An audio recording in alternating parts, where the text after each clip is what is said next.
আসসালামু আলাইকুম ওয়া রাহমাতুল্লাহ। নিউ টিভি বাংলা নিউজে আপনাদের সবাইকে স্বাগত জানাচ্ছি। আজ 23 জুলাই 2026। সাথেই আছি আমি নূর রাজিদা।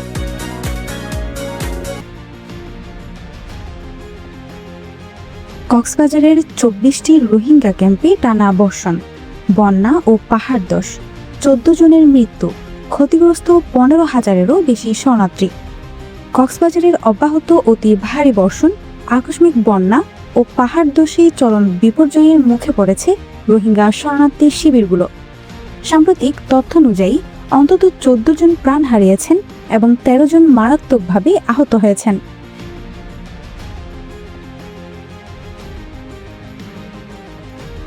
একই সাথে ঘরবাড়ি হারিয়ে এবং স্থানান্তরিত হয়ে চরম সংকটে পড়েছেন হাজার হাজার মানুষ।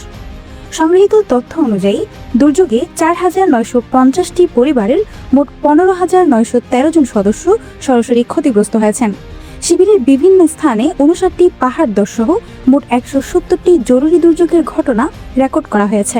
ঘরবাড়ি ধ্বংস বা অনিরাপদ হয়ে পড়ায় 3,282 জন মানুষ বাস্তুচ্যুত হয়েছেন।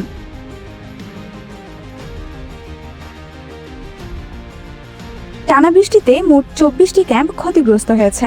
এগুলো হলো camp 1W, camp 2 east, camp 2 West, camp 3, 4 extension, 5, 6, 7, 8 east, 8 West, 9, 10, 11, 12, 13, 16, 17, 18, 19, 21, 24, camp 26 এবং ক্যাম্প 27। পাহাড়ের ঢালে বাঁশ ও ত্রিপল দিয়ে তৈরি অস্থায়ী ঘরগুলো ধস ও জড়ো বাতাসের মুখে অত্যন্ত ঝুঁকিপূর্ণ হয়ে পড়েছে।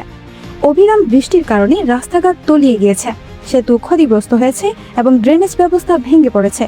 ফলে জরুরি উদ্ধারকারী দল ও স্বেচ্ছাসেবীদের দুর্ঘটনাস্থলে পৌঁছাতে এবং ত্রাণ বিতরণ করতে মারাত্মক বেগ পেতে হচ্ছে। বর্তমানে camp 1W, camp 2 West, camp 5, 7, 8 east এবং 8 ওয়েস্ট এলাকাগুলোতে অত্যন্ত ঝুঁকিপূর্ণ হিসেবে চিহ্নিত করে নিবিড় পর্যবেক্ষণে রাখা হয়েছে। সেখান থেকে সাধারণ মানুষকে নিরাপদ আশ্রয়ে সরিয়ে নেওয়া হচ্ছে। নারী, শিশু, বয়স্ক ও প্রতিবন্ধী ব্যক্তিদের নিরাপত্তা নিয়ে তৈরি হয়েছে বড় ধরনের আশঙ্কা।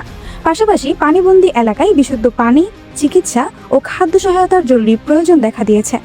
আবহাওয়া দপ্তর থেকে আরও বৃষ্টির পূর্বাভাস থাকায় ক্ষয়ক্ষতির সংখ্যা আরও বাড়তে পারে বলে ধারণা করা হচ্ছে।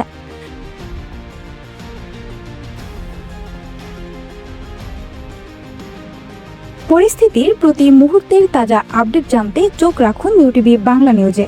ধন্যবাদ।